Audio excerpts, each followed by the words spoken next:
and I see their homes and I see their families, and I'm like, I want that. And so God did it. But to answer your question, like, it's still a struggle. It's not like everyone has a different journey, but at least I have hope, and I have now a solution to it. It's like, okay, I'm feeling a little anxious. I'm going to go to the Word. I'm going to listen to some music. I'm going to ask for prayer and get through it. Yeah, you know what to run to. You know how to deal with it. That's awesome. All right, we're going to head to your relationship because we all want to hear, right, how they met. Was it like love at first sight? Oh, like my Prince Charming? How was that? I saw, by the way, I'm a you know how he's talking about witnesses? I was a witness because I was on worship team with these two, okay? So I saw it unfold. But go ahead. It's your story, not mine. So you say it. No. Love at first sight? For both of you, was it? No, it wasn't. Be honest. Yes, yeah. Claudio. No, it wasn't. No, it wasn't. I mean, No, she rejected me the first moment she saw me. Whenever he said, I'll let her fix it. No. She knows the story really well. Well, you know what's funny though? Pastor Kenny is like the Pat Riley of the worship team. Oh, yes, that's important. Because he somehow found out that Ashley sings without her trying out, without her asking to be on the worship team. And Kenny reached out to you, right? He calls you on the phone? No, he just came up to me one time after a service, like, hey, I heard someone came up to me and told me that you can sing, and do you want to be on the worship team? I'm like, no, thank you. You know, it's okay. So if you sing loud enough, you might be recruited. Just sit next to Kenny. Sit next to him. Kenny's always listening. But then Kenny's always listening. Free tryout. He asked me again, like, later. I guess he gave me more time. And as I was getting connected and feeling more comfortable, I was like, yes. And so I did. Yeah. All right, so you joined the worship team. Obviously, Claudio starts coming to church. Tell us, like, what was your first impression of him? What was... before Claudio, talk to us about your journey with boys in general, like how you grew through that process. Oh, well, and worldly relationships is a disaster, complete disaster. And so I had all this baggage, right, of just feelings of rejection and just not having family. So I'm looking for relationships, friendships, and, guy relationships to try to fill that. And they would just leave me feeling even worse because they wouldn't work out, immature. They don't have the Lord. They don't know how to value a woman. So it would just leave me feeling worse. So, sorry, where am I going? Yeah. So you went through a few relationships, and you started realizing and then that. And then God revealed to me, like, when I came to the Lord, I'm like, because of that, I needed to guard my heart because of my past. I did not want to do the little talking and the little flirting because then that was like for 2 weeks and then they go and flirt with somebody else and it was just, no, it would just hurt me too much. So I listened to the Lord, I guarded my heart, and I was just like she was focused. There was someone after her. I'm going to just be honest hardcore. here. Oh, no, a lot of boys were after her, but there was this particular one. Very persistent. No, it was somebody else, but somebody else. I'm telling you, she was a catch, but she was like, nope. It was like the Christian Bachelorette. Yeah. But don't worry, he got married, she's happily married, we move on, everybody ends up with whoever God has for you. But Claudio won, yes. baby!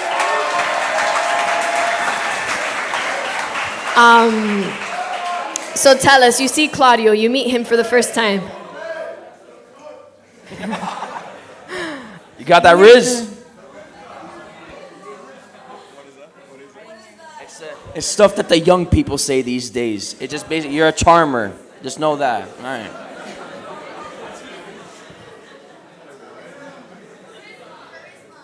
Charisma.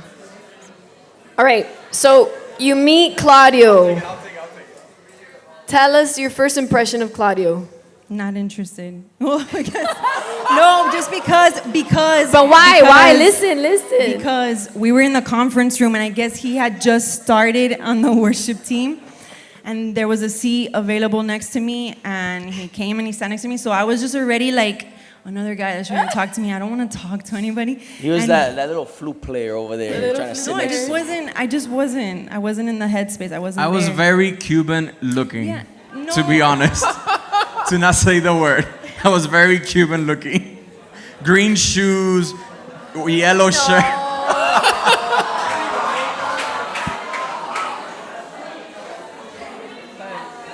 That's called peacocking. It's part of Riz. No, but then I did see him as he was getting more involved on the worship team and in church, and I saw him grow and like mature and like take the leadership role because I like forced him basically in LivingStones. I'm like, no, you have to lead worship. Once I heard him sing, and so I just started seeing that, and I was like, oh, the anointing is attractive. Yeah.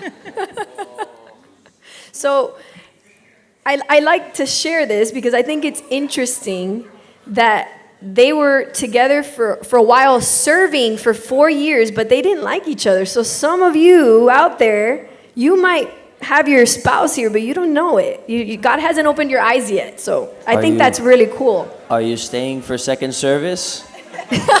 Are you staying? Oh, me too. Yeah, me too. He's covering Zoe's ears. Are you serving on Saturday in the greeters team? Oh, me too. Yeah, me too.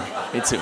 So, it's funny though because like the story goes that they started on opposite ends of the stage with singers in between them, and then over the years, just like one less singer was between them until somehow they ended up singing standing next to each other on Sundays. But that's the story at least. But man, you know what? We'll just finish with this. With their lives, one of the most incredible love stories that I've seen for real, because the night that Ashley got engaged, Claudio did this huge party, and he invited so many different families and all her friends and all her loved ones, and they were there. And he comes and he crowns her, right? He buys a crown, finds a crown, puts a crown on her, puts a sash on her, and presents her or promises to her that he will make her the most attractive, most beautiful, most incredible princess queen ever. Her little Prince Charming, right? And he had fireworks. And then, Sorry. and then she said yes. And as soon as she said yes, like Disney, like Magic Kingdom. And that was a surprise from them. So find yourself good friends. That was a we secret. talked about it. Okay, maybe I participated. But find yourself good All right. friends. They helped a lot. But you guys are a huge blessing. Get to know these people, okay? Mel and I, we go to breakfast with them all the time. We hit up. Oh my gosh. Were you guys a thing? No. Not yet. At the retreat, you're here. This is what I'm saying. Look. We were singing next to each other, but not a thing yet. Who's that next to me? Wow, you is that guys Megan? couldn't have found That's a better Ariana. picture of me. Ariana and Corinne. Corinne. That was Ariana, 10 years Corinne. ago. And That's Nick, me on the Nick, bass oh back look, there. me and Nick and Claudio and Ashley are there.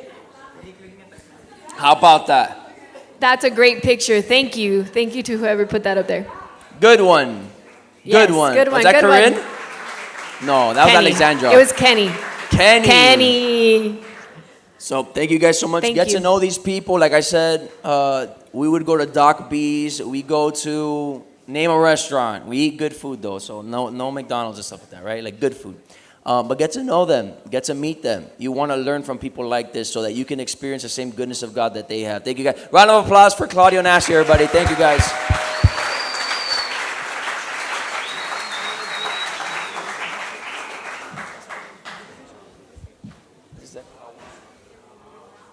All right, this next couple is also another power couple that we definitely want to hear from, okay? And don't worry, we'll make time for all our activities. We're not going to cut anything short, okay? But I want you guys to please give it up, give a round of applause to George El Bombero Romero. Let's welcome him up, please, to the altar.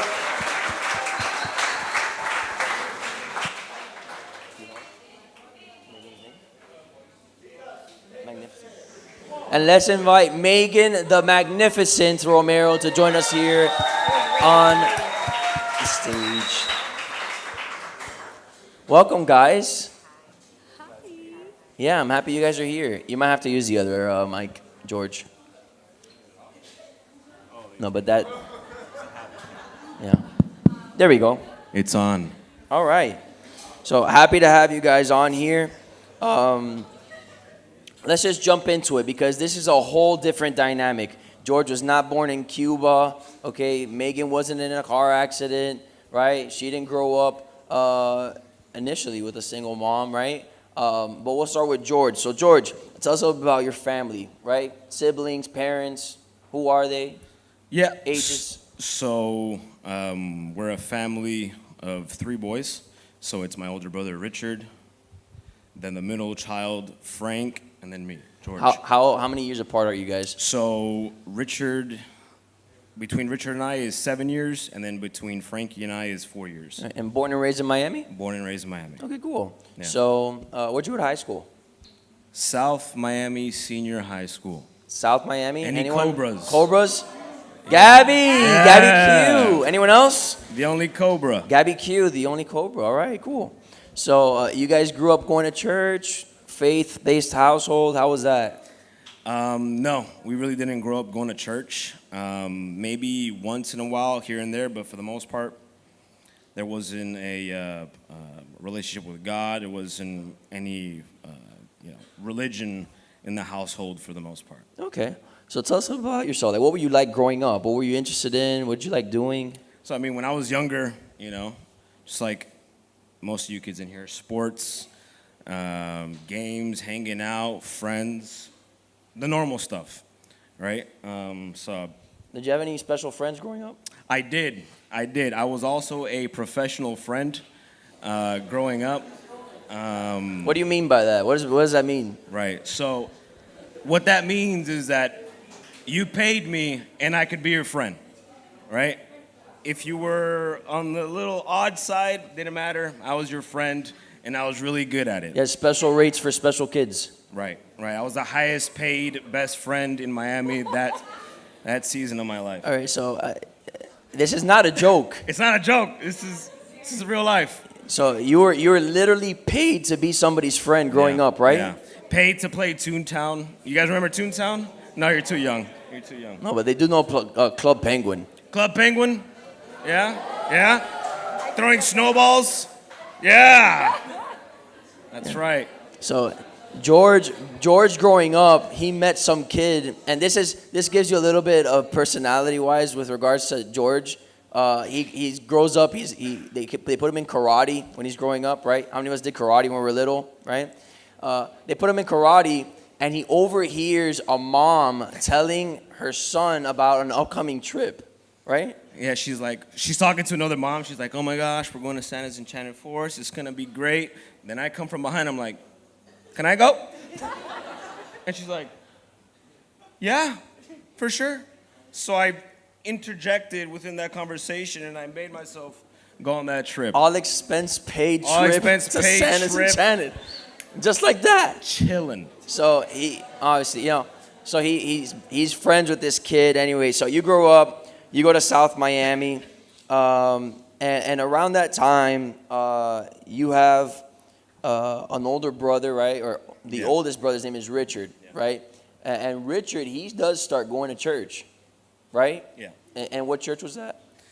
So that was Spring of Life, your guys' church, back when it was at Bird Road, next to the Chinese supermarket and the disco ballroom, and the bingo room. I remember it, and the Dunkin' Donuts. The place was it's a banger. And as he's going to, would you go with him to church? In the beginning, I did a little bit. I actually received the Lord when I was younger with Zuleika. Zuleika is Joey Torres' wife, a.k.a. Joseph's mom. And Zoe's. Hey. All right. So he keeps going, but over time, you don't necessarily follow his lead, so to speak. No. So he keeps going, and I just saw it as like, okay, why are they making me go to church? I really don't want to go. It's pretty boring to force me to sit down there when I'm 12 years old to listen to some lady talk about God. I don't really care. I just get in, get out. That's it. Yeah, you weren't as invested as maybe he was, and you thought it was like, I go to school Monday through Friday and I have to sit down and listen to some lady talk to me. I'm not going to spend my weekends doing that also, right? Definitely not. So you get into high school, and around high school, what was your view towards God and towards church and that whole dynamic? I was very apathetic and indifferent to just the ideology of religion and God.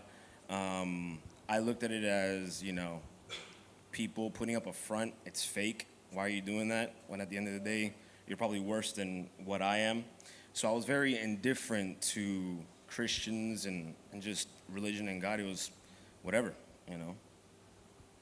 It was a brainwashing technique for churches to make whatever it could be. The thought that I had, that's what I was thinking. I was like, bro, these people they're nuts. They're crazy. Yeah, you don't need God. No. Like, you're doing fine without him. Right. You're enjoying yourself, Yeah. right?